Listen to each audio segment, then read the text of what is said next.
Hello, नमस्ते. कसे आहात सगळे? छान ना? मी पण मस्त आहे. टायटल बघून तुम्हाला कळलं असेल आज मी कशाबद्दल बोलणार. 2-3 दिवसापूर्वी कर्नाटक हायकोर्टात चाललेली ही घटना आहे. एका बायकोनं मेंटेनन्स पोटी म्हणजे पोटगी पोटी महिन्याला नवरेकडनं 6,16,300 रुपये मागितले पर मंथ, महिन्याला.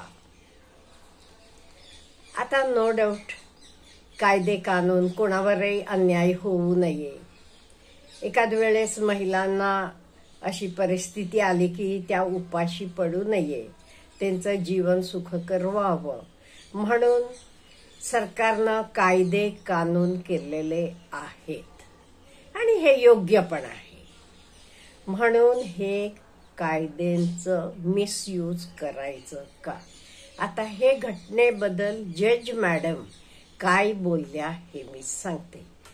आधी हे लोअर कोर्टात होतं, डिस्ट्रिक्ट कोर्टात. तिथे तिला 50,000 महिना पोटगी मंजूर झाली होती. तिनं हायकोर्टात धाव घेतली, मला 50,000 रुपये दर महिना पुरणार नाही म्हणून.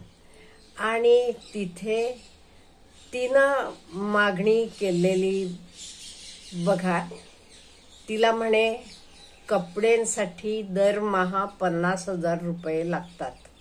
10,000चे खालचं ती टी शर्ट सुद्धा वापरत नाही ब्रँडेड. आणि हे तिचे एकटीसाठी, मुलाबाळा काय नाही, तिचे एकटीसाठी तिनं महिन्याला 6,16,300 दाखवलेला आहे. मेकअप ह्याच्यासाठी 60,000 लागतात म्हणे. जेवणासाठी दर महिन्याला 60,000 लागतात. असं सगळं लिस्ट करून एकूण टोटल करून ते जज मॅडमकडे दिलं. जज मॅडम ते ह्यांचं क्लासच घेतलं. त्या म्हणाल्या एवढ्याले खर्च असले तरी स्वतः कमवा. बघा, ते सांगितलेलं स्वतः कमवा. हे काही विश्वास ठेवण्यासारखं खर्च आहे? दर महिन्याला एवढ्याले ह्याचं खरेदी कोणी करते का? आणि असं अवास्तव तुम्ही हे केलात की मी तुमचं ऍप्लिकेशन रिजेक्ट करते म्हणाल्या त्या. कायदा कानून आहे म्हणजे त्याचं मिसयूज करायचं नाही. किंवा आता तुमचं डायव्होर्स होणार आहे म्हणजे हे काही नवऱ्याला पनिशमेंट पण द्यायची नाहीये. वास्तवरित्या किती तुम्हाला खर्च आहे तर आहे तसं मला पाहिजे, नाही ते तुमचं ऍप्लिकेशन रिजेक्ट होणार आहे. हे लास्ट वॉर्निंग आहे तुम्हाला म्हणाल्या. आणि ह्याच्याशिवाय त्या वकिलानं रिक्वेस्ट केली, तिचं राहणीमान अमुक आहे तमुक आहे, त्याच्याशिवाय नवऱ्याचं इन्कम भरपूर आहे. तसं जज मॅडम म्हणाल्या नवऱ्याचं इन्कम 10 कोटी आहे म्हणजे तुम्हाला काही 5 कोटी द्यायला पाहिजे असं आहे का? मेंटेनन्स म्हणजे तुम्हाला राहण्यासाठी, तुम्हाला जगण्यासाठी किती पैसे लागतात तर पाहिजे. त्याचे इन्कमवर अवलंबून तुमची काही पोटगी ठरणार नाही. त्यामुळे तुम्हाला खरोखर किती खर्च लागतो महिन्याचा ह्याचं तुम्ही सबमिट करा, अन्यथा तुमचं ऍप्लिकेशन, तुमची केस रिजेक्ट होणार आहे असं स्पष्ट शब्दात त्या बोलल्या. आणि असं बोलताना ते खूप काही सांगितलं. एवढंच काय, त्या वकिलांना सुद्धा सांगितलं तुमचे क्लायंटला कळत नाही ते तुम्ही तरी समजावून सांगायचं नाहीये का? हे सुद्धा त्या बोलल्या. म्हणजे त्यांचे बोलण्यानं सुद्धा आपल्याला हे जाणवते की हे कायदे कानूनांचं कुठेतरी मिसयूज होते. नो डाऊट कायदे कानून केलेले चांगले आहेत, त्याला एगेन्स्ट नाही कोणी. आपण दुर्बल लोकांना अगदी व्यवस्थित राहण्यासारखं त्यांची आपण सोयी करायला पाहिजे हे मान्य आहे. म्हणून काय समोरच्याला लुटायचं किंवा त्याला पनिशमेंट द्यायची का, हे काय होईल हे बघून हल्ली कितीतरी मुलं म्हणून म्हणायला लागलीत, अहो लग्नात नको, कशाला ह्या कटकटी पाहिजेत. त्यामुळे कुठे चुकते, कोण चुकते हे सगळ्याचा विचार करायला पाहिजे. का म्हणजे आपलं समाज व्यवस्थित चालायला पाहिजे. ते नवरा बायको ही दोघंही संसाराची दोन चाकं आहेत. हे दोन्ही चाकही एकमेकांना जुळवून घेत पुढे जायला पाहिजे.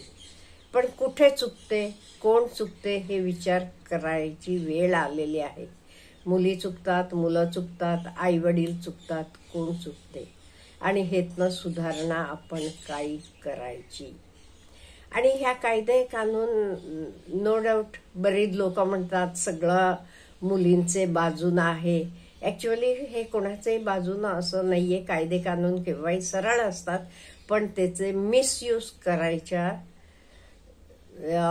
वाटा शोधून काढतात आणि त्याचा मिसयूज होते. पण हे सगळे लोक म्हणतात. आता जज मॅडम त्या ह्या केसमध्ये बोललेले आहेत, ऐका तुम्ही.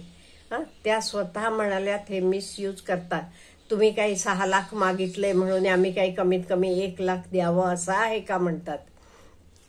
ऍक्च्युअल मेंटेनन्स किती लागते तेवढं देणं कर्तव्य आहे कोर्टाचं.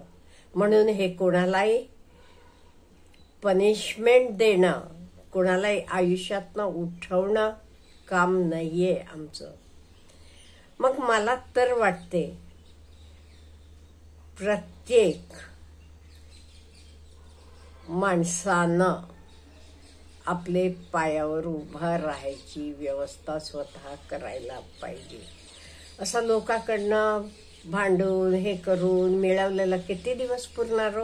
आणि अनेक ठिकाणी आपण बघितले असे केस करून हे करून पैसे काढून घेतात आणि त्या मुलीच्या हातात काही पडत नाहीत.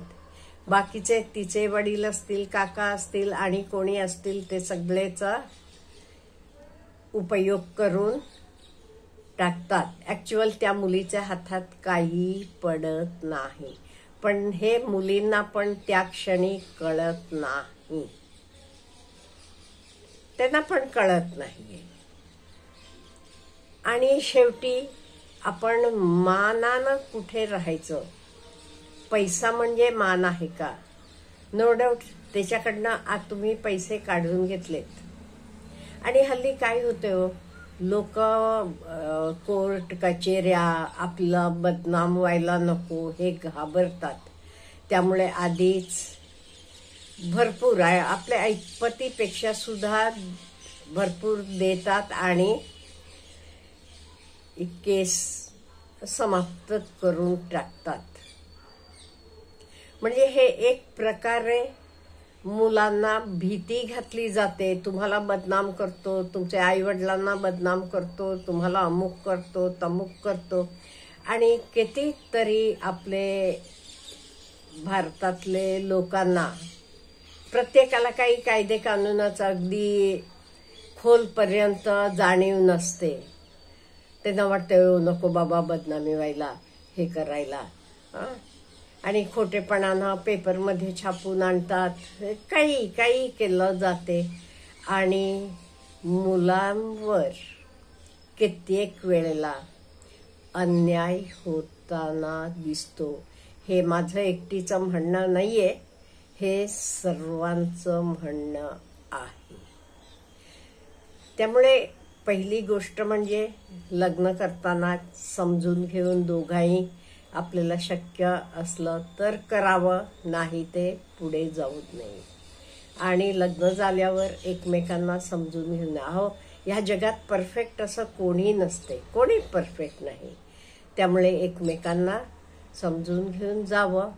आणि हे लग्न का केलं बाबा असं कोणालाही वाटू नये, मुलालाही वाटू नये, मुलीलाही वाटू नये, असं हे माझं पर्सनल मत आहे. कोणालाही वाटू नये कशासाठी हे लग्न केलं, हे लग्न करून मी फसलो बाबा.